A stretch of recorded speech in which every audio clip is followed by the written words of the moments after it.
আচ্ছা, আজকে আমাদের চ্যাপ্টার 4 এর যে নিউটনীয় বলবিদ্যা সেটা শেষ হয়ে যাবে আরকি। থিওরি পোরশনটুকু শেষ হয়ে যাবে। আজকে কিছু ম্যাথও দেখানোর চেষ্টা করব। সাথে ক্যালকুলেটরটা নিয়ে নিস। আর হচ্ছে আ এইটার শেষের যে পোরশনটুকু এগুলা মেইনলি এইখান থেকে ছোট কোয়েশ্চেন আর হচ্ছে ক, খ এর জন্য কোয়েশ্চেন গুলা আসে আরকি। এই থিওরির পোরশন গুলা থেকে। তো এইটার যে টপিকটা সেটা হচ্ছে ফার্স্ট এ ঘর্ষণ বা ফ্রিকশন যেটাকে আমরা বলি। ঘর্ষণ বা ফ্রিকশন। এটা কি জিনিস? এটা আমরা 9-10 এ পড়ছিলাম। সেটা হচ্ছে যে ২ টা বস্তু যদি পরস্পরের সংস্পর্শে থেকে একটার উপর দিয়ে আরেকটা চলার চেষ্টা করে বা চলে এরকম হয়।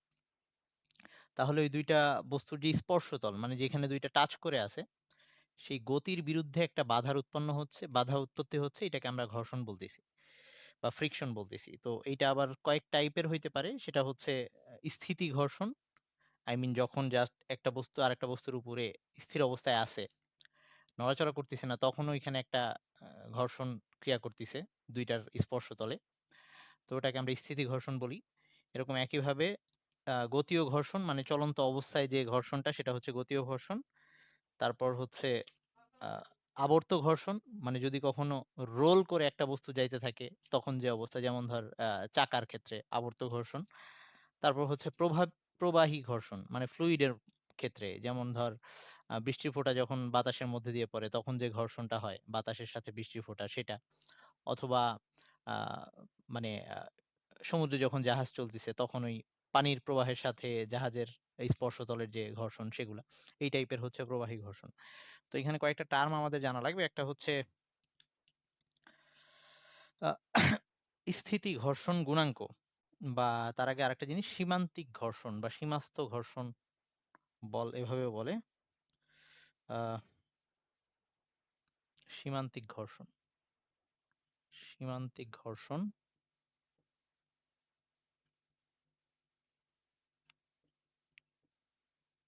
এবং আরো একটা জানবো সেটা হচ্ছে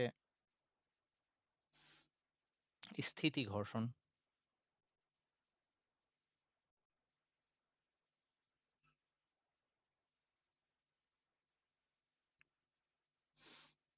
ওকে, স্থিতি ঘর্ষণ জিনিসটা কি জিনিস? আ এটা একটা তল। এই তলের উপরে একটা বস্তু এখন আছে। এখন এই তলটা এই বস্তুর যে নিচের পৃষ্ঠ সেটা ওই তলের উপরের পৃষ্ঠের সাথে টাচ করে আছে যেখানে, আমরা যদি ওটাকে জুম করে দেখি ওই জায়গাটা তাইলে ওই কোনো একটা কোনো পৃষ্ঠই মসৃণ না, 100% মসৃণ না। তাইলে ওই জায়গাটাকে যদি এই জায়গাটাকে যদি আমরা জুম করে দেখি, তাহলে এরকম দেখা যাবে যে ওখানে এটা হচ্ছে বস্তু আর এটা হচ্ছে ওই তলটা। এরকম একটা টাচে আছে তারা, এরকম জায়গাটা। ওকে? কারণ কোনো পৃষ্ঠই পুরাপুরি 100% মসৃণ না। তার মানে এখানে একটা ঘর্ষণ বল কাজ করতেছে। তাইলে যতক্ষণ না পর্যন্ত একটা বস্তুর গতি সঞ্চার হচ্ছে, একটা বস্তুর যতক্ষণ না পর্যন্ত গতি সঞ্চার হচ্ছে তার মধ্যে যে আ তাদের স্পর্শতলে যে বল ক্রিয়া করতেছে সেটাকে আমরা যে ঘর্ষণ বলটা ক্রিয়া করতেছে সেটাকে আমরা সীমাস্থ ঘর্ষণ বলতেছি বা সরি স্থিতি ঘর্ষণ বলতেছি। তার মানে গতি না সৃষ্টি হওয়া পর্যন্ত। তো এখন এই বস্তুটাকে আমি এবার এই সীমান্তিক ঘর্ষণ বল অথবা এটাকে সীমাস্থ ঘর্ষণও বলে। এটাকে আমরা Fs দিয়ে দেখাই নরমালি। এটা কিভাবে বলব? সেটা হচ্ছে এখন যদি আমরা আচ্ছা এই বস্তুটার এখন আ ওজন হচ্ছে W সেটা নিচের দিকে কাজ করতিছে। আর এই তলটা এই বস্তুটাকে একটা প্রতিক্রিয়া বল দিচ্ছে। প্রতিক্রিয়া বল সবসময় তলের লম্ব বরাবর। সো এটা যদি তলের লম্ব বরাবর এটা হচ্ছে R। এখন আমি এই বস্তুটাকে মুভ করতে চাই। একটা গতি দিতে চাই। তাইলে কি করা লাগবে? এখানে একটা বল প্রয়োগ করা লাগবে। আমি যখন এই বস্তুটার উপরে বল প্রয়োগ করব, বস্তুটার উপরে যে বল প্রয়োগ করতেছি, ধর এইদিকে বল দিচ্ছি আমি। এই বল প্রয়োগ করতেছি। ওকে? তো এখন এই বস্তুটার আ বল প্রয়োগ করার সাথে, সাথে এইখানে তো আগে তার একটা স্থিতি ঘর্ষণ ছিল। তো আমি আ নরমাল একটা বল দিলাম, যেটা তার এই স্থিতি ঘর্ষণ বলের তুলনায় বেশি, সরি কম। তাতে বস্তুটা মুভ করবে না। ওকে? আমি আস্তে, আস্তে আমার বলটা বাড়ানো শুরু করলাম। একসময় এমন একটা অবস্থা হবে যে ধর আমি এখানে ১০০ নিউটন পর্যন্ত বল দিলাম, তাতেও বস্তুটা নড়ে নাই। ওকে? যখন ১০১ নিউটন দিলাম সাথে, সাথে এটা নড়া শুরু করছে, মুভ করা শুরু করছে। তার মানে ওই ১০০ নিউটন পর্যন্ত এই বস্তুটাকে মুভ করা যায় নাই, সে সর্বোচ্চ বাধা দিতে পারছে। ওকে? তার মানে সে সর্বোচ্চ যে ঘর্ষণ বল মানে স্থিতি ঘর্ষণ বল দেখাইতে পারে। আই মিন আমি যখন ঠিক এটার মধ্যে গতি সঞ্চার করব সেই মুহূর্তেও সর্বোচ্চ যে ঘর্ষণ বলটা দেখাচ্ছে, যেটার কারণে আমি বস্তুটাকে মুভ করতে পারতেছি না, বাধাটা যে দিচ্ছে, সেই সর্বোচ্চ মানটাকে আমি বলব সীমান্তিক ঘর্ষণ। ওকে? তার মানে ধরলাম যে ঠিক মুভ করা শুরু করছে, সেই টাইমে এখানে যে ঘর্ষণ বলটা ক্রিয়া করছে এইদিকে, সেটা হচ্ছে বিপরীত দিকে, আমার বলের বিপরীত দিকে। সেটাকে আমি Fs দিয়ে দেখাইলাম। তাইলে এই Fs টা কি? সীমান্তিক ঘর্ষণ বলটা কি? সেটাকে যদি আমি সংজ্ঞা আকারে বলি যে, কোন বস্তুকে গতিশীল করার জন্য বস্তুর উপর যে বল প্রয়োগ করলে বস্তুটাকে ঠিক গতি সঞ্চার হওয়ার উপক্রম হয়, তখন তার মানে ঠিক গতি সঞ্চার হবে এই মুহূর্তে ওই বস্তুদ্বয়ের স্পর্শতলে এই আপেক্ষিক গতির বিরুদ্ধে যে ঘর্ষণ বল ক্রিয়া করে সেটাকে আমরা বলব সীমান্তিক ঘর্ষণ বল। ওকে? বা সীমাস্থ ঘর্ষণ বল। সবাই কি এটুক বুঝছিস? কারণ বারবার পরে এই টার্মটা আসতে থাকবে। এফএস ব্যাপারটা আসতে থাকবে।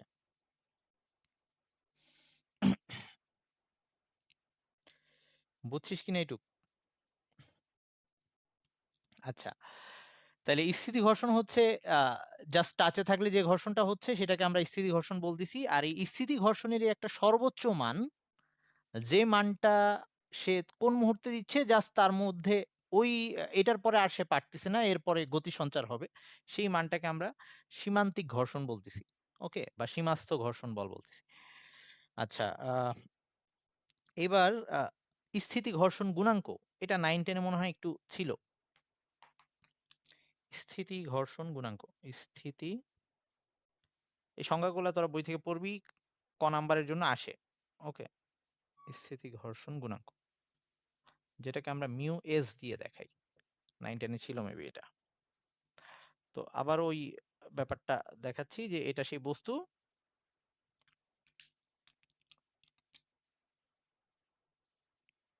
এটা হচ্ছে ওজন, এটা হচ্ছে প্রতিক্রিয়া। আর বস্তুরকে বল দিছি যেটা, আমার বলটা বাইরে থেকে প্রযুক্ত বল সেটা F, এদিকে দেখাইলাম। এদিক দিয়েও দেখানো যাইতে একই কথা, ভেক্টরকে আমরা মুভ করতে পারি। আর যেটা বিপরীত দিয়ে কাজ করতেছে সেটা হচ্ছে Fs।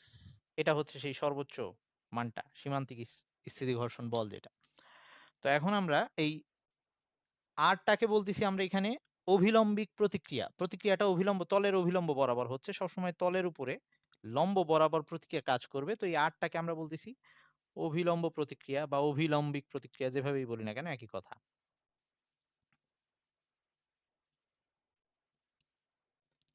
আর এটা হচ্ছে সেই সীমাস্থ ঘর্ষণ বল বা সীমান্তিক ঘর্ষণ বল, যেটাই বলি না কেন। তো এখন এই স্থিতি ঘর্ষণ গুণাঙ্ক, এটা বলতে যেটা বুঝবো, এটা হচ্ছে দুইটা বলের অনুপাত। সেটা হচ্ছে এই Fs বাই আর। তার মানে একটা বস্তুর আ যখন বস্তুর উপরে বল প্রয়োগ করে এটাকে গতিশীল করতে যাচ্ছি, তখন তার সীমাস্থ ঘর্ষণ বল বা সীমান্তিক ঘর্ষণ বল আর অভিলম্ব প্রতিক্রিয়ার অনুপাতটাকে আমরা বলতেছি আ স্থিতি ঘর্ষণ গুণাঙ্ক বা মিউ এস। ওকে? এইটার কোনো একক নাই। কারণ এইটা ২ টা বল, প্রতিক্রিয়া বল আর এটাও একটা বল। এই ২ টা বলের অনুপাত। সো এই ক্ষেত্রে কোনো আ ইয়া থাকবে না, একক থাকবে না। ওকে? একক বা মাত্রা নাই। এটা মাঝে, মাঝে আসে। আহ ওকে, নরমালি এইটার মান সবসময়ই আ ১ এর থেকে ছোট হয়। সবসময়ই এটা নরমালি ১ এর থেকে ছোট হয় স্থিতি ঘর্ষণ গুণাঙ্কের মান।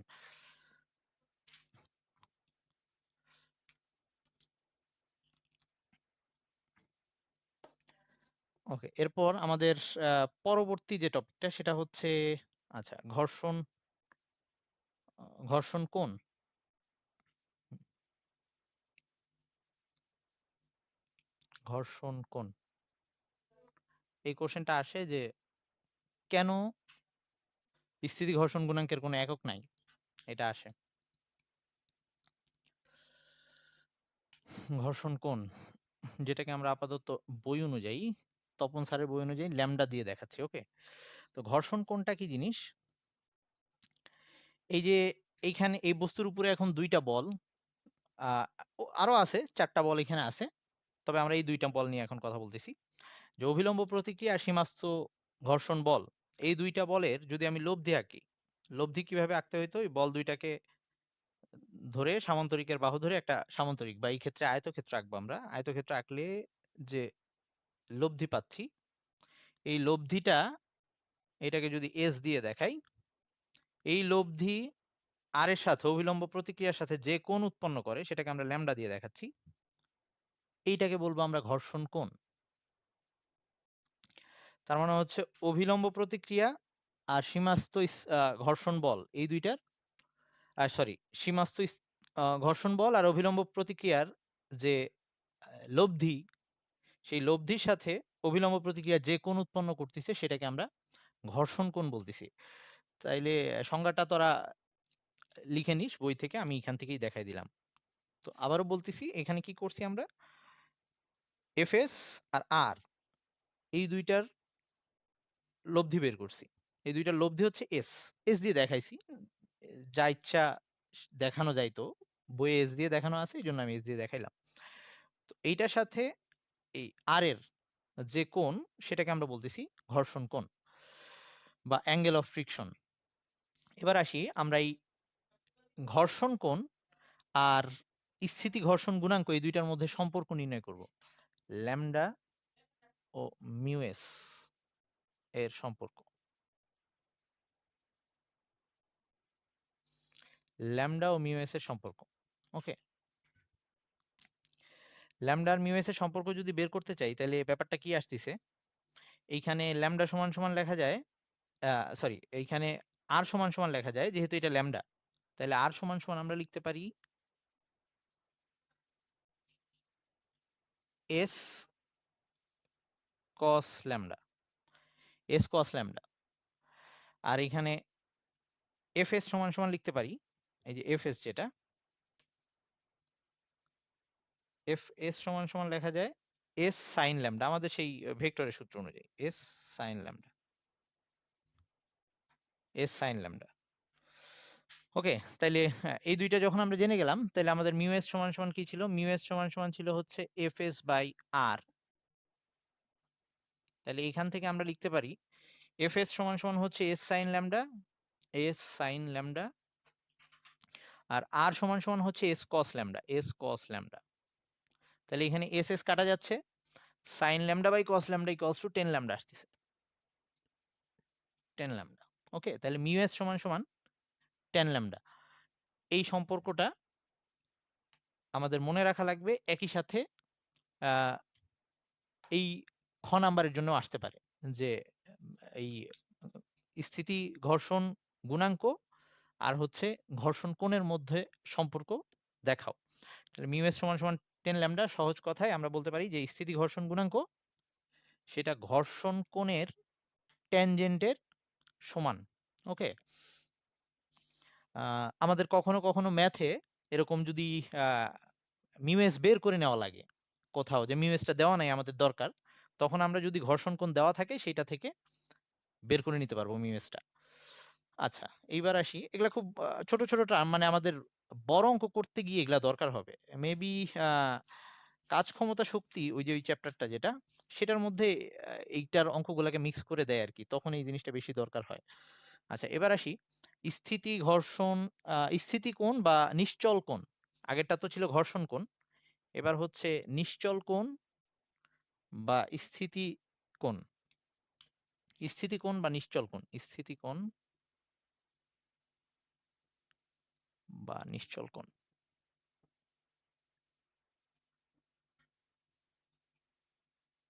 এটাকে আ তপন স্যারের বই অনুযায়ী থিটা দিয়ে দেখানো হইছে। আমি থিটা দিয়ে দেখাচ্ছি।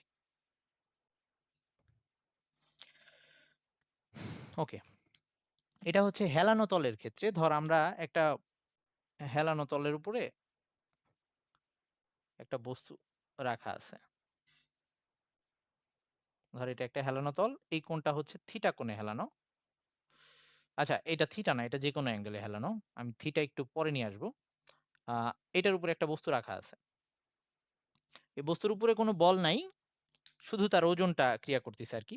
ওজনটা এক প্রকার বল। মানে আরকি ওজন ছাড়া বাহ্যিক কোনো বল নাই আরকি। তো এখন এই অবস্থায় এইটুক হেলানোতেই বস্তুটা স্লাইড করতেছে না। I mean পিছলে যে পড়ে আসা সেটা আসতেছে না। মানে তার মধ্যে গতির সঞ্চার হয় নাই। তো আমি এইটাকে আরেকটু হেলাইলাম। মানে এমন কোণে হেলাইলাম যে কোণে হেলানোর পরে দেখলাম যে বস্তুটাতে গতির সঞ্চার হওয়ার উপক্রম হইছে। মানে বস্তুটা কেবল গতি পাচ্ছে এরকম একটা কোণ। ধর এই কোণে রাখার পরে এর চেয়ে বেশি কোণ করলে তো অবশ্যই পড়বে। মানে এই থিটা কোণটা হচ্ছে সেই কোণ যে কোণে এই তলটাকে হেলানোর পরে বস্তুটা কেবল মুভ করা শুরু করছে। এরকম একটা কোণ। ওকে? তাইলে এইটাকে আমরা বলতেছি নিশ্চল কোণ। তার মানে নিশ্চল কোণটা কি? আ সর্বনিম্ন যে কোণে একটা বস্তুকে হেলানো তলের উপরে রাখলে ওই বস্তুটায় গতি সঞ্চার হবে। আমি কিন্তু বাহ্যিক বল দিচ্ছি না, সে ওজনের কারণেই নিচে পড়া শুরু করবে। এরকম একটা অবস্থা হবে। তো এই ক্ষেত্রে আমরা যদি একটু হিসাব করি, ক্যালকুলেশন করি, এটা হচ্ছে W যেটা বস্তু আ সবসময় নিচের দিকে কাজ করতেছে, খাড়া নিচের দিকে। আর প্রতিক্রিয়া বস্তুর উপরে যেটা কাজ করতেছে সেটা সবসময় তলের লম্ব বরাবর। তার মানে এই তলের উপরে যদি আমি লম্ব আঁকি সেটা মোটামুটি আ এরকম কিছু একটা হবে। এই তলের উপরে যদি লম্ব আঁকি। ওকে? এটা হচ্ছে R। তো এখন আমাদের এই যে এইদিকে এটাকে যদি একটু বাড়াই, এটা যদি থিটা হয়, এই কোণটাও থিটা হবে। এটা যদি থিটা হয়, এই কোণটাও থিটা হবে। আগের দিনের মতো করে যদি এটাকে প্রুফ করতে চাই, তো আমরা সেটা প্রুফ করে দেখাইতে পারবো। সেটা হচ্ছে আমরা একটা কাজ করতে পারি। যেমন ধর আমি কি করলাম? আমি এটাকে একটু বাড়াইলাম। মানে আমি এটা কিন্তু প্রমাণ করার জন্য পরীক্ষায় দেখা লাগবে না। এটাকে একটু বাড়ায় নিলাম। আ এটার সাথে এটাকে মিলাইলাম।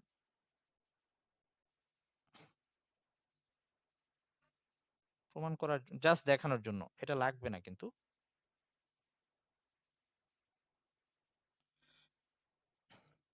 এটা যদি থিটা হয়, এটাও থিটা হবে। কারণ এটা একটা সদিশ কোণ। কারণ এটা সমান্তরাল করে আঁকছি। যদিও আমারটা সমান্তরাল মনে হচ্ছে কিনা। আমার এই ২ টা লাইন সমান্তরাল। মানে এই কোণটা যদি থিটা হয়, এটাও থিটা। তাহলে এটা একটা সমকোণী ত্রিভুজ হইছে। তো এটা থিটা। তাহলে এই সমকোণী ত্রিভুজের এইটা 90, তাইলে তার এই কোণটা, এই যে এই কোণটা, এই কোণটার যদি x হয়, তাহলে x প্লাস থিটা, এটাও তো থিটা। আচ্ছা এটাকেই ধরলাম। x প্লাস থিটা এটা ইকুয়ালস টু 90 হবে। তার মানে থিটা প্লাস x এটা ইকুয়ালস টু 90 হবে। কেউ না বুঝলে বলিস। যদিও এটা আমাদের দরকার নাই, খালি বোঝানোর জন্য বলতেছি। আর এই কোণটাকে ধর আমি y ধরলাম। তাইলে এখন আবার এই y প্লাস x এটাও কিন্তু 90। y প্লাস x এটাও 90, কারণ আমি এটা লম্ব আঁকছিলাম। এই লাইনটা একটা লম্ব আঁকছিলাম। তার মানে আমি বলতে পারি আবার x প্লাস y এটাও হচ্ছে 90। তাহলে এখান থেকে x আর x বাদ দিয়ে থিটা ইকুয়ালস টু y লেখা যায়। তার মানে এই কোণটাও থিটা হবে। তো আমি এখন এটা লিখতেছি একটু। এটা বুঝছিস সবাই? যে এটা যদি থিটা হয়, এটাকেও থিটা লেখা যায়। বইয়ে কিন্তু প্রুফ দেওয়া নাই, সরাসরি লিখে দেওয়া আছে। আচ্ছা আমি এটাকে মুছে আবার আঁকতেছি। কিন্তু এটা বুঝাইলাম যে এইখানে যে কোণটা থাকবে, এইখানে সেইম কোণটা হবে। আমি আরেকবার আঁকতেছি।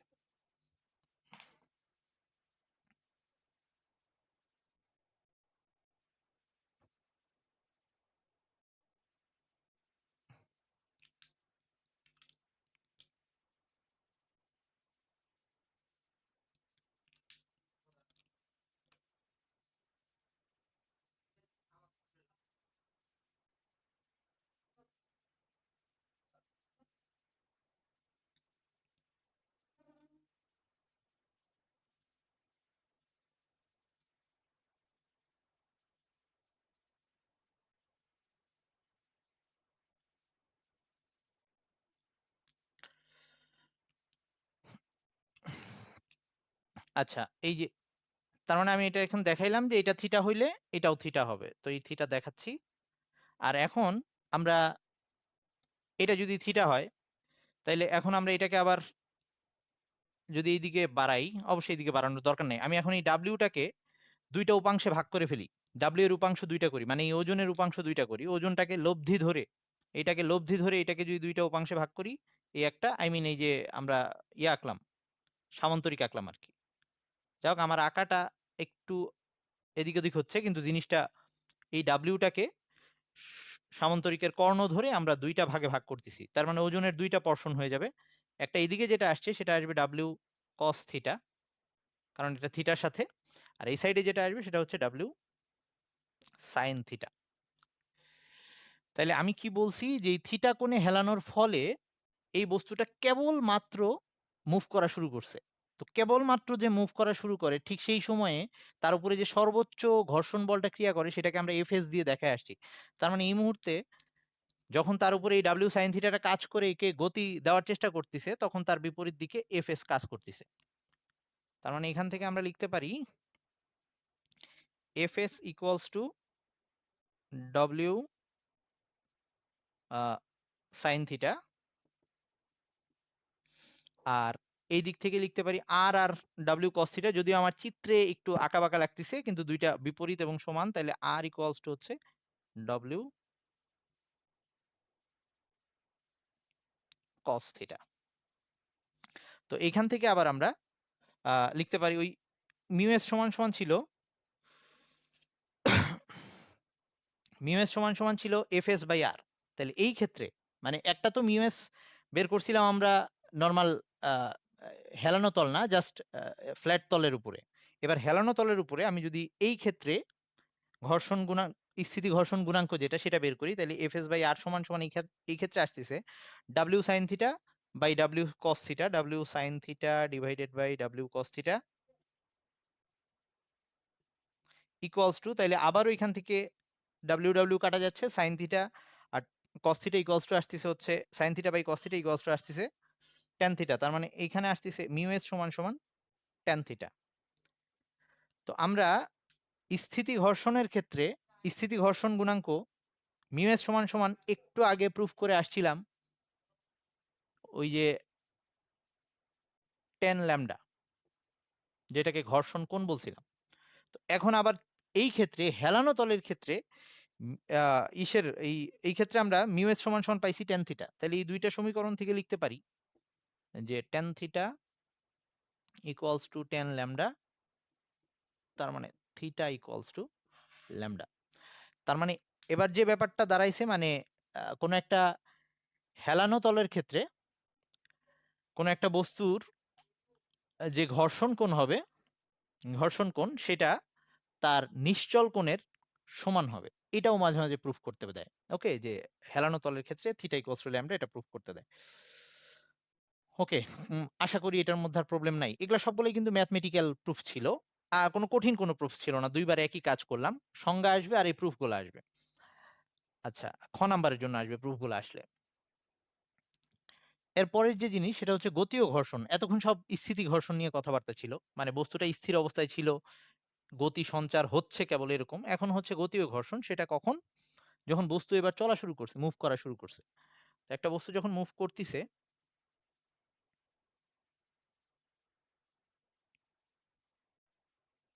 এই বস্তুটা এবার মুভ করতেছে ভি বেগে। ওকে, তাহলে এখন এই বস্তুটার এই গতির বিরুদ্ধে একটা বল কাজ করতেছে। সেই বলটাকে আমরা বলতেছি গতি ও ঘর্ষণ। গতি ও ঘর্ষণ যেটাকে আমরা এফ কে দিয়ে দেখাই। ওই কাইনেটিক মোশনের কে, আর আগেরবার এস যে ছিল সেটা স্ট্যাটিক অবস্থা, আই মিন স্থির যে অবস্থা বা স্ট্যাটি স্ট্যাটিক বস্তু, এই ক্ষেত্রে স্থির বস্তুর জন্য সেইটার জন্য এস দিচ্ছিলাম। আর এখন হচ্ছে কাইনেটিক মোশনের জন্য এটা আমরা কে দিচ্ছি। তো এটাও 9-10 আমরা দেখে আসছিলাম। তো এখন এই বস্তুটার উপরে এই বস্তুটার প্রতিক্রিয়া, অভিলম্ব প্রতিক্রিয়া, ওই বস্তুর ওজন তো সবসময় নিচের দিকেই কাজ করে, আর প্রতিক্রিয়া ওজন ডাব্লিউ নিচের দিকে কাজ করতেছে, আর প্রতিক্রিয়া আর, অভিলম্ব প্রতিক্রিয়া হচ্ছে আর। তো এই ক্ষেত্রে বস্তুটার, আর এটার উপরে এফ বল প্রয়োগ করা হয়েছে, এই এফ বলটা গতি সৃষ্টি করতেছে। ওকে, এটা ধর এ ত্বরণে মুভ করতেছে, এরকম একটা অবস্থা।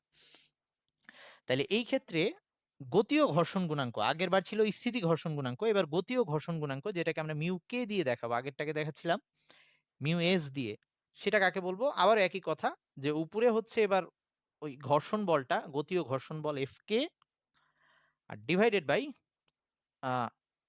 প্রতিক্রিয়া, অভিলম্ব প্রতিক্রিয়া। ওকে, তো এইটাকে আমরা বলতেছি গতি ও ঘর্ষণ গুণাঙ্ক। এইটাকে বলতেছি আমরা গতি ও ঘর্ষণ গুণাঙ্ক। তাহলে গতি ঘর্ষণ কখন হচ্ছে? যখন সেটা গতিশীল অবস্থায় আছে।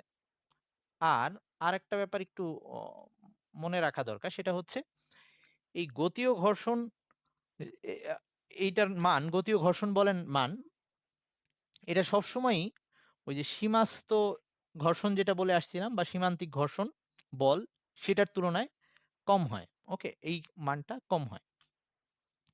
আচ্ছা, এবার আসি এই গতীয় ঘর্ষণ গুণাঙ্ক। আচ্ছা, যদি আমরা এটার উপরে আমাদের সেই summation F equals to M A এই সূত্রটা অ্যাপ্লাই করতে যাই, তাহলে কি দাঁড়াচ্ছে? এটা 9-10 আমরা দেখছিলাম, আরেকবার একটু মনে করাই দিই। যে আমরা এটা পড়ে আসছি যে নিউটনের দ্বিতীয় সূত্র ছিল summation F equals to M A, মানে একটা বস্তুর উপরে যতগুলা বল ক্রিয়া করতেছে সবগুলা মিলে বস্তুর ভর আর বস্তুটার ত্বরণ। এখন এই বস্তুটা যখন গতিশীল অবস্থায় আছে, এর মধ্যে টোটাল আমি এখানে 4টা বল দেখাইছি।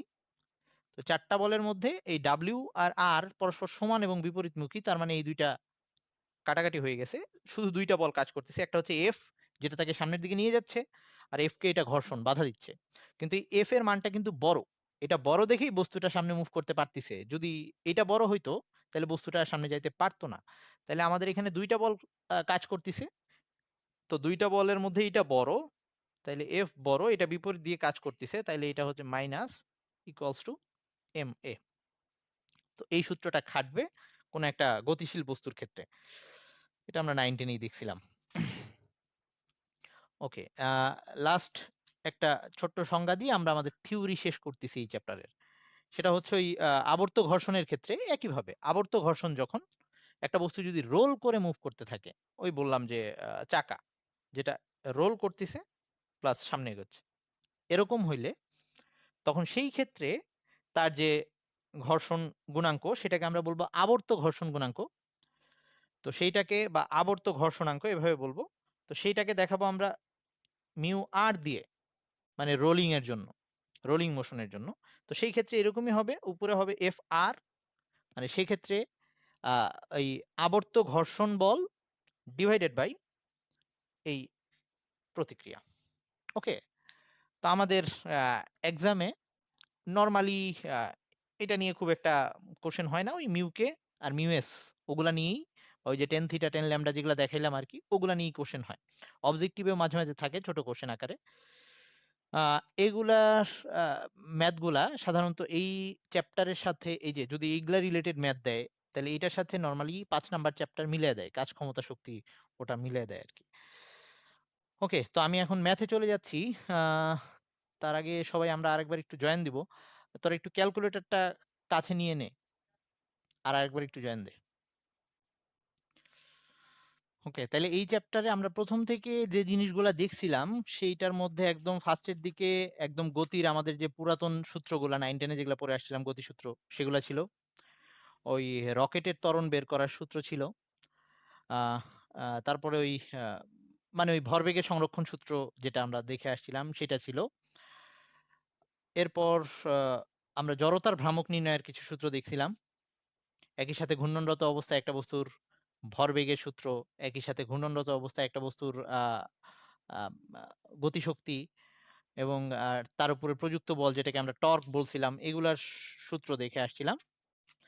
আহ, আর হচ্ছে কৌণিক ভরবেগের সংরক্ষণ সূত্র। তারপর দেখছিলাম কেন্দ্রমুখী বল। আহ, এরপরে ব্যাংকিং কোণ, যেটা নিয়ে বেশি অঙ্ক আসে। আর লাস্ট হচ্ছে সংঘর্ষ। আর আজকেই ছোট ছোট কিছু বেসিক দেখলাম। তো আমি টাইপ ধরে ধরে কয়েকটা দেখানোর চেষ্টা করি। নরমালি আমি বেছে ওই যেগুলো একটু টাফ মনে হবে আমার কাছে ওগুলাই দেখাই দিচ্ছি। আশা করি বাকিগুলা দেখলে তোরা পারবি। এখন দেখি কতদূর পারি। ওকে, তো ক্যালকুলেটরটা সাথে নিয়ে রাখিস।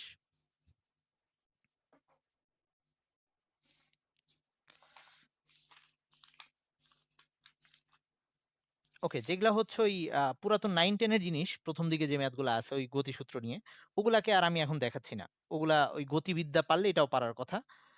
এবং ওই যে বন্দুকের পশ্চাৎবেগ বা হচ্ছে দুইটা বস্তু পরস্পরের ধাক্কা দিলে শেষ বেগ কত হবে, M1U1 M2U2 plus M2U2 equals to M1V1 plus M2V2, এই সূত্রগুলার যেগুলা, সেগুলো আর দেখাচ্ছি না, এগুলা তোরা পারবি। আহ, তারপরে আচ্ছা, ওকে ভুলে গেছিস, ওকে ঠিক আছে, তো দেখাচ্ছি একটা। ওকে, তো ওগুলাও আমি একটা একটা করে দেখাচ্ছি। তো যশোর বোর্ড 2011, যশোর বোর্ড 2011 একটা ম্যাথ। গাণিতিক উদাহরণ যদি বলি তাহলে হচ্ছে 4.8। এখানে ম্যাথটা যেটা বলা আছে যে 10 গ্রাম ভরের, আচ্ছা আমি আঁকতেছি যে একটা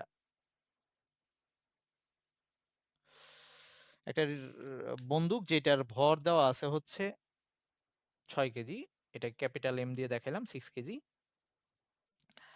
আর এটা থেকে যে গুলিটা বের হয়ে যাবে, তো গুলি, এটা হচ্ছে গুলি, গুলির ভর দেওয়া আছে, এটা স্মল এম দিয়ে দেখালাম, সেটা দেওয়া আছে হচ্ছে 10 গ্রাম।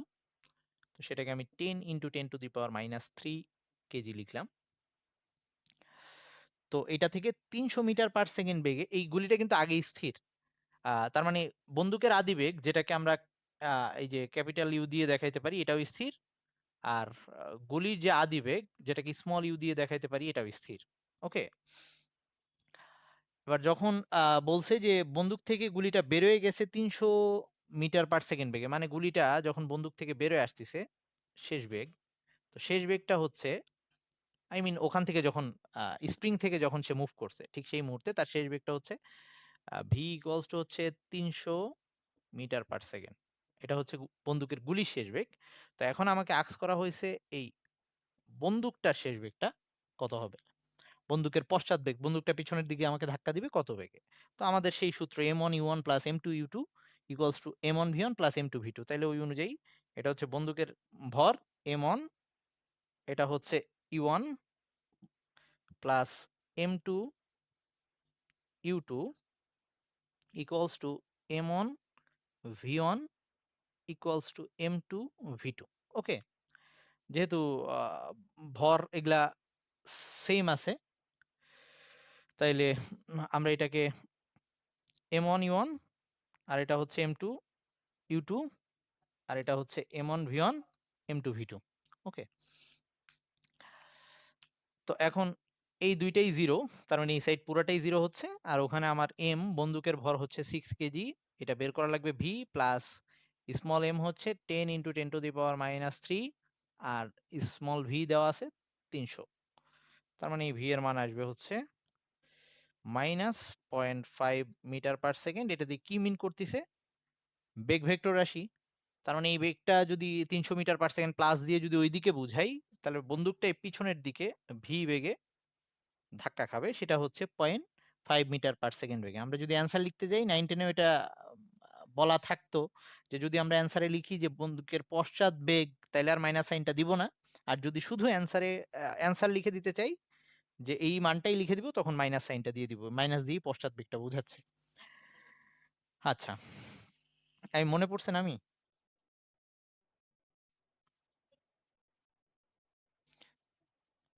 হ্যাঁ, মানে আচ্ছা আগে আগে যে সূত্রটা লেখা হইতো, আচ্ছা ওটা কিন্তু এখান থেকে আসছিল। আচ্ছা আমি একটু 9, 10 এ যে সূত্রটা লিখতাম সেটা হচ্ছে এইটাকেই ছোট করে লেখা আরকি। mv plus mv equals to 0। তো এখান থেকে এটা যদি হিসাব করি তাহলে এরকম আসবে mv equals to minus mv। তো এখান থেকে লেখা যাবে v equals to minus capital V বের করব, তো capital V equals to minus m/m into v। একই জিনিস। অ্যাকচুয়ালি ওই হিসাব করেই ওটা আনা হয়েছে। বুঝছিস এবার? আচ্ছা, তাইলে আমি ভাবছিলাম দেখাবো না এইটা।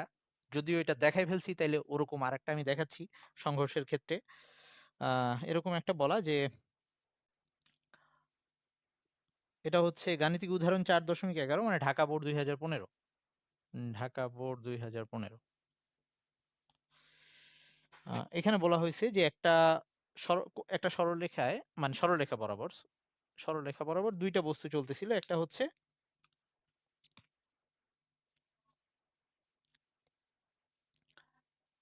একটা বস্তু মানে ২ টা বস্তু যাচ্ছিল।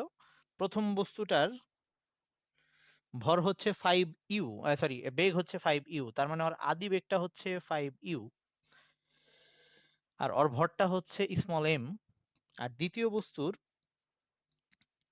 দ্বিতীয় বস্তুর ভরটা হচ্ছে 5m, মানে ভরটা হচ্ছে ওইটার 5 গুণ, আর ওর বেগটা হচ্ছে u। ওকে?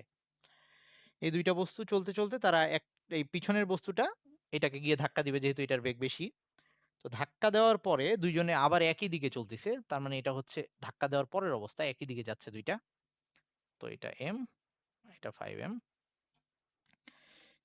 আ আচ্ছা, সংযুক্ত অবস্থায় একই দিকে যুক্ত অবস্থায় চলতেছে। তার মানে ২ টা একসাথে এড হয়ে গেছে।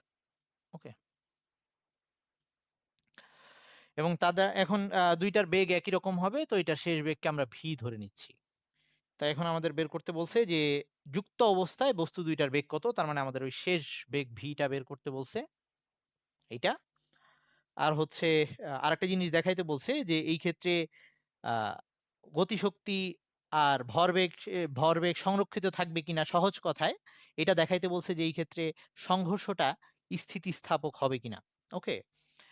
আচ্ছা, তাইলে আমরা সূত্র আ আগে এপ্লাই করে ফেলি। সূত্রটা ছিল M1U1, আচ্ছা আমি লিখতেছি। M1U1 plus M2U2 equals to M1V1 plus M2V2।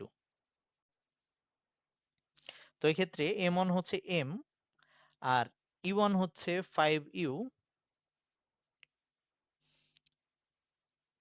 Plus M2, এটা হচ্ছে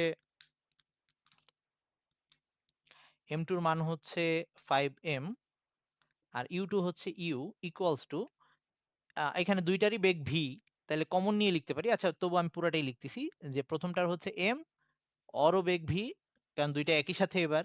এটা হচ্ছে 5M, এর বেগও v। ২ টাকে কমন নিয়ে লেখা যাইত। তাহলে এখান থেকে আমরা যেটা করতে পারি 5mu plus 5mu equals to M, এখানে আসতেছে হচ্ছে আ 5mv প্লাস মানে আরকি 6mv, 6mv। তাহলে আমার বের করতে হবে v। তাহলে v ইকুয়ালস টু যেটা আসতেছে, এদিকে আসতেছে 10mu। তাহলে m কাটাকাটি গিয়ে v ইকুয়ালস টু আসতেছে আ 10/6। 10/6 মানে হচ্ছে আ আচ্ছা 10/6 ই রাখতেছি। 10/6 m কাটাকাটি যাচ্ছে 10/6u এটা আসছে। তো আমাদের যেহেতু মান দেওয়া নাই আমরা ওভাবেই রাখবো। যদি কোশ্চেনে মান না দেওয়া থাকে তো আমরা ওভাবেই রাখবো। এটাকে চাইলে আমরা আরেকটু ছোট করে নিতে পারি। আচ্ছা এবার আসি। আ আমাদের দেখাইতে বলছে কি যে এই সংঘর্ষটা গতিশক্তি আর ভরবেগের সংরক্ষণ সূত্র বা ভরবেগ সংরক্ষিত থাকছে কিনা বা সহজ কথায় সংঘর্ষটা স্থিতিস্থাপক হইছে কিনা। আমরা জানি যে স্থিতিস্থাপক সংঘর্ষ হইলে গতিশক্তিটা আগে, এই ২ টা বস্তুর গতিশক্তি সংঘর্ষের আগে এবং সংঘর্ষের পরে ২ টা বস্তুর যে মোট গতিশক্তি সেটা সমান হবে। আর ভরবেগের সংরক্ষণ সূত্র, আই মিন বস্তু ২ টার আদি ভরবেগের সমষ্টি এবং শেষ ভরবেগের সমষ্টি, সেটা স্থিতিস্থাপকের ক্ষেত্রে, অস্থিতিস্থাপক ক্ষেত্রে যেকোনো সংঘর্ষের ক্ষেত্রেই সেটা সবসময়ই সমান হবে।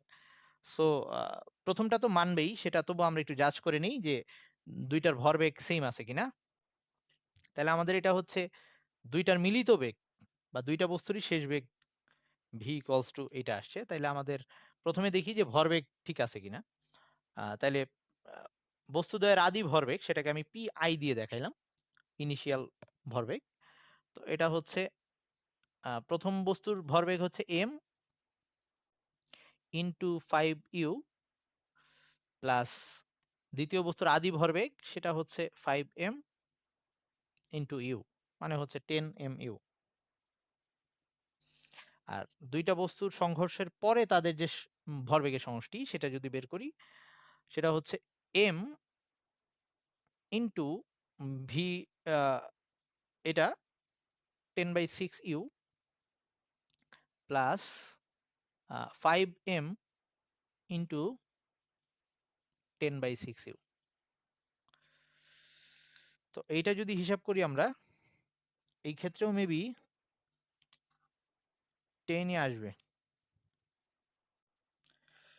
আমরা যদি একটু হিসাব করে ফেলি যে কমন নিতে পারি। কমন নিতে পারতেছি হচ্ছে ওই 10u, 10/6u ২ টার মধ্যেই আছে। ওটাকে আগেই কমন নিয়ে নেওয়া যাইত। তাইলে আমরা এখানে যেটা আসতেছে 5m plus 5m, m plus 5m মানে আমরা আগেই কমন নিয়ে নিতে পারতাম। Into 10/6u। তাহলে এদিকে আসতেছে হচ্ছে 6m, এটা আসতেছে 6m ইনটু 10/6u মানে এখন 6 কাটা যাচ্ছে। তাহলে 10mu ই আসতেছে। ওকে? তাহলে এই Pi আর Pf এটা সমান আসছে। তার মানে একটা হচ্ছে ভরবেগের সংরক্ষণ সূত্র মানছে বা সহজ কথায় ভরবেগ সংরক্ষিত হইছে। এটা সবসময়ই হবে। সেটা যদি কোশ্চেনে ডাটা ভুল না থাকে। ওকে? এবার আসি পরের ক্ষেত্রে আমাদের আ বা আমরা যদি ম্যাথে ভুল না করি তাইলে এটা সবসময় ঠিকঠাক হবে। এবার আসি আমরা গতিশক্তি, যে ২ টা বস্তুর আদি আর শেষ গতিশক্তির সমষ্টি সেম ছিল কিনা। তাইলে এটাকে আমি EI, যে আগে সংঘর্ষের আগে ২ টা বস্তু ইনিশিয়াল আদি মোট গতিশক্তি আরকি। ১ম টার হাফ m, এটা হচ্ছে ভর, আর বেগের স্কয়ার মানে হচ্ছে 5u হোল স্কয়ার। এটা হচ্ছে ১ম বস্তুর আদি গতিশক্তি প্লাস ২য় বস্তুর আদি গতিশক্তি হচ্ছে হাফ, ভর হচ্ছে 5m ইনটু ইউ স্কয়ার। তো এটা যদি আমরা হিসাব করি ২ ক্ষেত্রেই যেটা আসবে সেটা হচ্ছে আ মানে 5 স্কয়ার তো ২৫ একবারে লিখে ফেলি।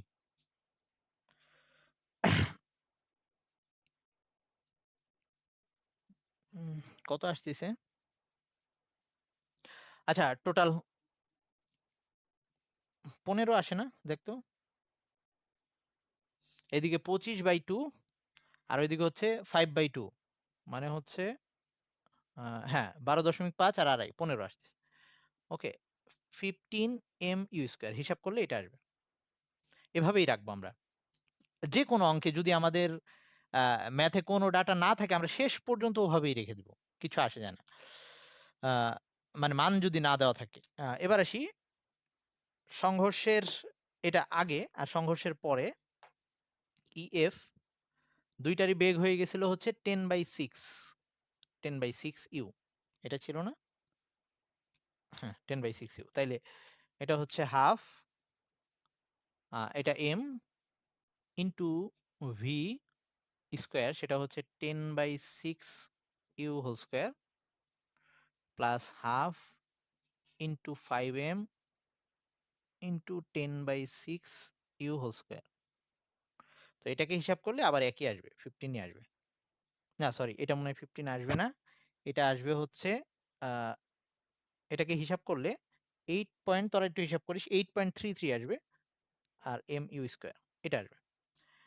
তার মানে এই ক্ষেত্রে আমাদের EI আর EF সমান হয় নাই।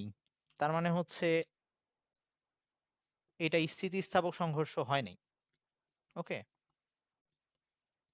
তো বলে দিব যেহেতু EI not equals to EF, I mean আদি গতিশক্তির সমষ্টি আর শেষ গতিশক্তির সমষ্টি সেম হয় নাই, সুতরাং সংঘর্ষটি অস্থিতিস্থাপক। এরকম অঙ্ক 9-10 এও আসতো। আচ্ছা, হুম, এবার আসতেছি আমাদের আ ওই যে রকেটের ক্ষেত্রে, রকেটের যে ত্বরণ নির্ণয় করতে হইতো এরকম যে অঙ্ক ছিল সেটার একটা সহজ অঙ্ক দেখাচ্ছি। এই অঙ্কগুলা সাধারণত আ সৃজনশীলে আসে না। অবজেক্টিভ এ দিয়ে দিতে পারে। এই যে এখন যেটা বলতেছি এটা আসে। এগুলা প্রায়ই সৃজনশীলে আসে। কিন্তু এই যে রকেটের অঙ্কগুলা বা এই ছোট, ছোট সূত্রের অঙ্কগুলা এগুলা সাধারণত সৃজনশীলে দেয় না। তবে দিতেও পারে স্যারের ইচ্ছা হইলে, কিন্তু নরমালি বোর্ডে আসে নাই এখন পর্যন্ত। তো এখানে বলা আছে যে একটা, আচ্ছা এটা হচ্ছে ৪.১৩ তপন স্যারের বইয়ে। আম একটা স আ রকেটের, সেটার ভর দেওয়া আছে ক্যাপিটাল M। রকেটের ভরটা দেওয়া আছে 3 × 10³ কেজি। এটা দেওয়া আছে রকেটের ভর। ওকে, এটা হচ্ছে রকেটের ভর M।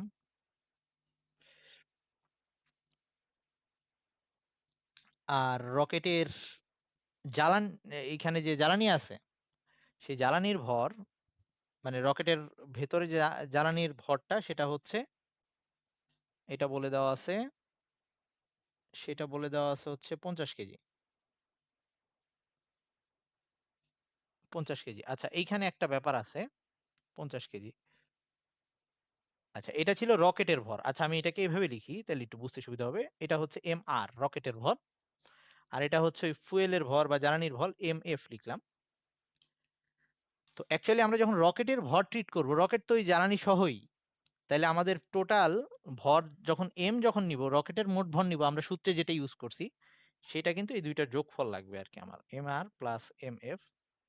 তার মানে রকেটের মোট ভরটা আমরা হিসাব করব যখন, বা রকেটের উপরে যে ধাক্কাটা সেটা যখন বিবেচনা করতে যাব, এই মোট ভরটা লাগবে আমার সেটা হচ্ছে তাইলে আসতেছে হচ্ছে ওকে, যদিও আমাদের অঙ্কে অ্যাকচুয়ালি এটা দরকার হবে না। তো থাকুক আগে ডাটা। আমাদের অঙ্কটা শেষ করি। এবার বলছে যে এইখান থেকে আ এখান থেকে যে জ্বালানি বেরোয় আসতেছে, এই জ্বালানিটা নির্গত হচ্ছে 5 কেজি পার সেকেন্ড হারে। জ্বালানিটা এখানে বেরোয় আসতেছে 5 কেজি পার সেকেন্ড হারে। মানে এটা হচ্ছে ভর, এটা হচ্ছে সময়। তার মানে আমাদের সূত্রের মধ্যে এই জিনিসটা ছিল যে জ্বালানি ব্যবহারের হার যেটা ডেল্টা এম বাই ডেল্টা টি, ওকে? এটা হচ্ছে কি পরিমাণ জ্বালানি নির্গত হচ্ছে প্রতি সেকেন্ডে, সেইটাই অ্যাকচুয়ালি দেওয়া আছে। ডেল্টা এম বাই ডেল্টা টি এটা দেওয়া আছে 5 কেজি পার সেকেন্ড। আচ্ছা, এখন আস্ক করা হইছে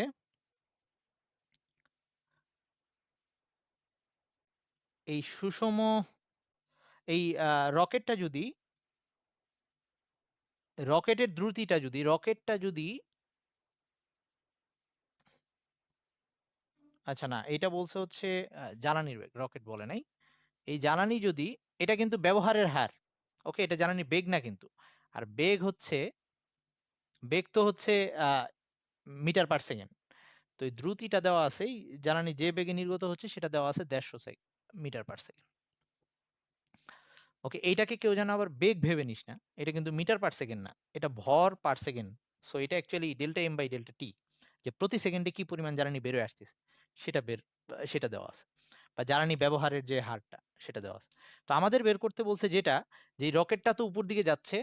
তো রকেটকে তো একটা ধাক্কা দিয়ে যাচ্ছে। জ্বালানি যখন বের হয়ে যাচ্ছে ধাক্কা দিয়ে যাচ্ছে। সেই এফ টার মান কত? ওকে, এটা বের করতে বলছে। তো আমরা রকেটের ক্ষেত্রে এই এফ এর মান ধাক্কার সমীকরণ নির্ণয় করে আসছিলাম। সমীকরণটা ছিল F equals to delta M by delta T divided sorry into v, small v. এই স্মল ভি দিয়ে ওই জ্বালানি নির্গমনের হার সেটা, বা জ্বালানির বেগটা আরকি। আহ সরি, এটা জ্বালানির বেগ আরকি। আর এটা হচ্ছে হার, ব্যবহারের হার। তো এইটা বের করতে বলছে যে ধাক্কাটা কত? তো এটা বের করতে বলছে, তাইলে আমাদের দেখ এই ডাটাগুলা কিন্তু ইউজই হচ্ছে না। এটা কখন ইউজ হইতো সেটাও আমি বলব।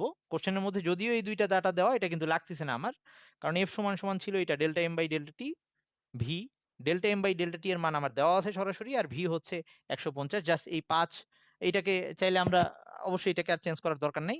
৫ আর ১৫০ কে গুণ দিয়ে দিলে যেটা আসবে সেটাই মানে হচ্ছে ৭৫০ নিউটন। এখন এইটাকে কখন ইউজ করতাম? যদি আমাকে আ বের করতে বলতো যে আমাদের এই ভরগুলা কখন ইউজ হইতো। যদি আমাকে বের করতে বলতো যে মহাকাশ যানের উপরে ত্বরণটা কত? এইটার ত্বরণটা কত? আমাকে যদি বের করতে বলতো। যদি বের করতে বলতো, এই কোশ্চেনে বলে নাই। বললে সমান, সমান ছিল হচ্ছে F/m, মানে F equals to m এর থেকে আসছে। তো এই তখন যখন আমরা m টা ইউজ করতাম, তখন এই m টা ইউজ করতাম এই টোটাল ভরটা নিয়ে। ওকে? তো এইখানে ওটা চায় নাই। তো যদি আমাকে বের করতে বলতো তখন আমরা এটা ইউজ করতে পারতাম। কথা কি বুঝা গেছে? এখানে শুধু এটা চাইছে, ধাক্কাটা চাইছে। এই পর্যন্ত অঙ্ক শেষ। তার মানে অঙ্কের মধ্যে কখনো, কখনো এরকম ডাটা থাকবে যেগুলা ইউজ হচ্ছে না, সেগুলা নিয়ে কনফিউজড হওয়া যাবে না। ওকে? আচ্ছা, এইবার আসি আমাদের, তো এই অঙ্কগুলা নরমালি সৃজনশীলে আসে না। আবারও বলতেছি, অবজেক্টিভ এ দেয়। একই সাথে কখনো, কখনো ভর্তি পরীক্ষাগুলাতে অ্যাডমিশনে আসে আরকি। আচ্ছা, এইবার ওই কৌণিক ভরবেগের সংরক্ষণ সূত্র যেটা, তো এখানে বলা হইছে, এটা বোর্ডে আসা অঙ্ক maybe, Barishal board ২০১৭। Barishal board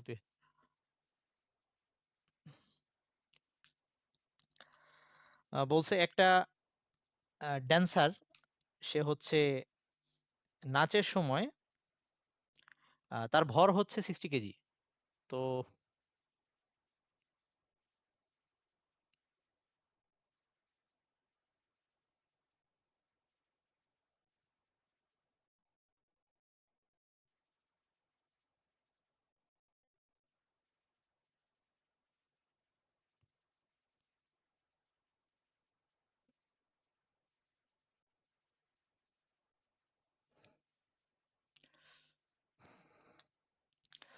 ওকে। নাচের সময় সে যেটা করছে আ এরকম হাত প্রসারিত করে ফার্স্ট এ সে ঘুরতেছিল। তার ভরটা ছিল হচ্ছে 60 কেজি। সেটা একটু লিখি m equals to 60 কেজি। সে যখন ঘুরতেছিল নরমালি প্রতি মিনিটে ২০ বার করে ঘুরতেছিল। সে যখন ঘুরতেছিল তখন সে প্রতি মিনিটে ২০ বার করে ঘুরতেছিল। তার মানে ব্যাপারটা এরকম যে তার আগে সে হচ্ছে মিনিটে ২০ বার করে। এটা হচ্ছে ২০ রেভোলিউশন বা সংখ্যা, ঘূর্ণন সংখ্যা। আর হচ্ছে মিনিটে ২০ বার। তার মানে হচ্ছে টাইমটা সেটা হচ্ছে ১ম ক্ষেত্রে টাইমটা সেটা হচ্ছে 60 সেকেন্ড। ওকে, এটা তার ১ম এ সে এভাবে ঘুরতেছিল।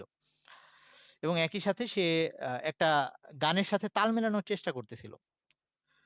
তো এখন নাম্বারের কোয়েশ্চেনটা হচ্ছে নাম্বারের কোয়েশ্চেনটা হচ্ছে যদি ওই আ সংগীতটার সাথে বা ওই গানটার সাথে ঐকতানিক হতে মানে ওইটার সাথে তাল মিলবে, মিলে যাবে। নাচের তালটা ওই গানের সাথে মিলে যাবে। মানে তার ঘূর্ণনের বা নাচের যে আ লয় সেটা মিলে যাবে হচ্ছে ওই ইসের সাথে, গানের সাথে। এইটার জন্য তাকে এবার আ মিনিটে ৩০ বার ঘুরতে হচ্ছে। আগে তো মিনিটে সে আ ২০ বার করে ঘুরতো। এবার তাকে তার মোশনটা চেঞ্জ করতে হইছে। সেটা হচ্ছে এটা হচ্ছে শেষে। যখন সে ২ টা একসাথে হয়ে গেছে, মিলে গেছে আরকি। সেটা হচ্ছে ৩০ বার করে ঘুরতিছে। এবার সময়টা হচ্ছে এটাকে আমরা T1, T2 দিতে পারি। এবার সময়টা হচ্ছে 60 সেকেন্ডে। অবশ্য ২ টা ক্ষেত্রে একই সময়। আচ্ছা, এইবার হচ্ছে 60 সেকেন্ডে সে ৩০ বার করে ঘুরতিছে। তো এইবার আমাদের আস্ক করা হইছে কোয়েশ্চেনটায় যে তার ২ ক্ষেত্রে তার জড়তার ভ্রামকের তুলনা করতে বলছে। ১ম ক্ষেত্রে তার জড়তার ভ্রামক আর 2nd ক্ষেত্রে যে তার জড়তার ভ্রামক ছিল I1, I2 সেটার তুলনা করতে বলছে। তাহলে আমরা অলরেডি এটা জানি যে ওই স তার আদি কৌ তার মানে তার আদি একটা ভর বা ভ্রামক ছিল এবং তখন তার একটা আদি কৌণিক বেগ ছিল। এখন তার শেষ একটা নতুন ভ্রামক আসছে আর শেষ তার একটা কৌণিক বেগ চলে আসছে নতুন। তার মানে সেইটা আগের কৌণিক বেগটা যদি তার ওমেগা 1 হয়, শেষটা যদি ওমেগা 2 হয়, তাইলে আমরা সূত্রটা জানি যেটা কৌণিক ভরবেগের সংরক্ষণ সূত্র অনুযায়ী I1 omega 1 equals to I2 omega 2। তো আমাদের এইটা থেকে যেটা বের করা লাগবে, আমাদের বের করা লাগবে I1 divided by I2 equals to omega 1 divided sorry omega 2 divided by omega 1। মানে আমরা এই ২ টার তুলনা করব। তুলনা মানে অনুপাত বের করা যায় অথবা বিয়োগ দিয়েও বের করা যায়। কিন্তু এখানে অনুপাতটা বের করে দেওয়াই সহজ।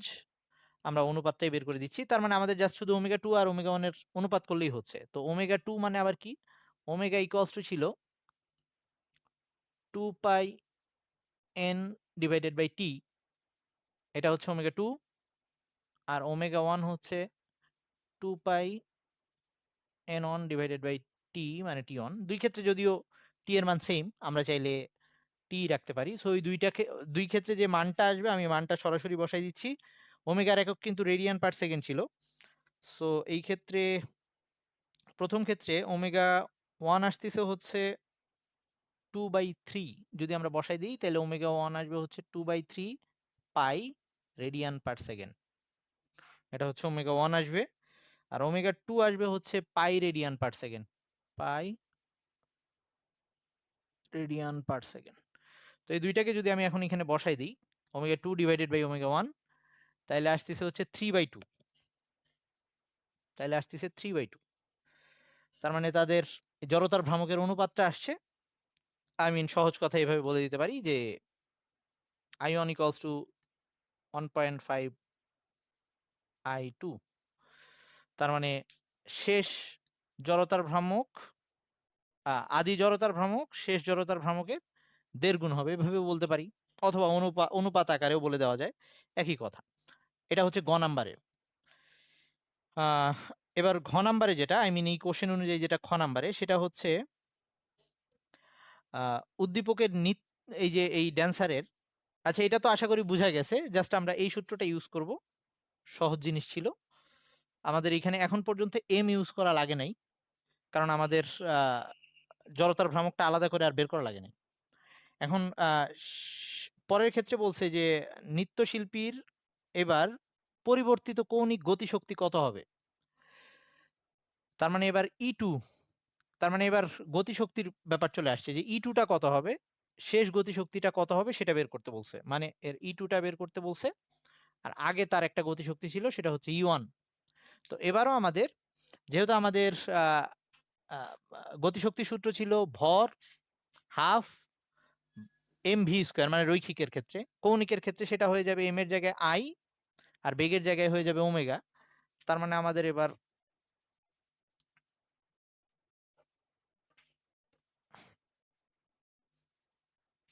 এটা হচ্ছে কোশ্চেন অনুযায়ী খ, বাট পরীক্ষায় এটা ঘ নাম্বারে আরকি।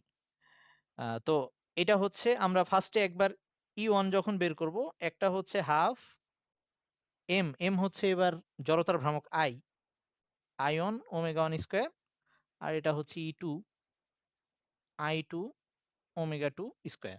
ও সরি, হাফ আছে। তো আমরা এবারও মান না বের করে তুলনা করে বলে দিতে পারি। তাইলে সেই ক্ষেত্রে E1 ডিভাইডেড বাই E2 এটা ইকুয়ালস টু আসবে হাফ, মানে আর কি আমরা যদি বসাই দিই, অলরেডি তো I1 ডিভাইডেড বাই I2 কত আসে সেটা পেয়ে গেছি। তাহলে আমাদের এরকম আসতেছে, হাফ হাফ কাটা যাচ্ছে। মানে I1 divided by I2 into omega 1 divided by omega 2 whole square এরকম আসতেছে। তো আমরা I1 আর I2 এর অনুপাতটা পেয়ে গেছি ওখান থেকে, আগেরটা থেকে কত অনুপাত ছিল। তো সেটা বসাই দিব, আর এখানে ওমেগা 1 আর ওমেগা 2 এর মানটা যদি বসাই দেই, সব বসাই দিলে ফাইনালি যে মানটা আসবে এটাও আ এটা আসবে হচ্ছে 2/3। 2/3, তার মানে E1 divided by E2 equals to আসছে 2/3। তার মানে আমি লিখতে পারি E2 ইকুয়ালস টু, মানে আমাদের যেহেতু শেষটা বের করতে বলছে, 3/2 E1। ওকে, মানে দেড় গুণ হয়ে যাবে, গতিশক্তিটাও দেড় গুণ হয়ে যাচ্ছে। আহ, এটা গেল। এটা আসছিল হচ্ছে বরিশাল বোর্ড 2017-তে। তোদের মনে হয় মাথা কি গরম হয়ে গেছে?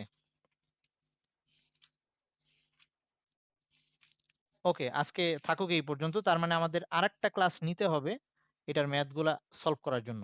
ওকে, আচ্ছা সে পর্যন্ত সবাই ভালো থাকিস। আল্লাহ হাফেজ।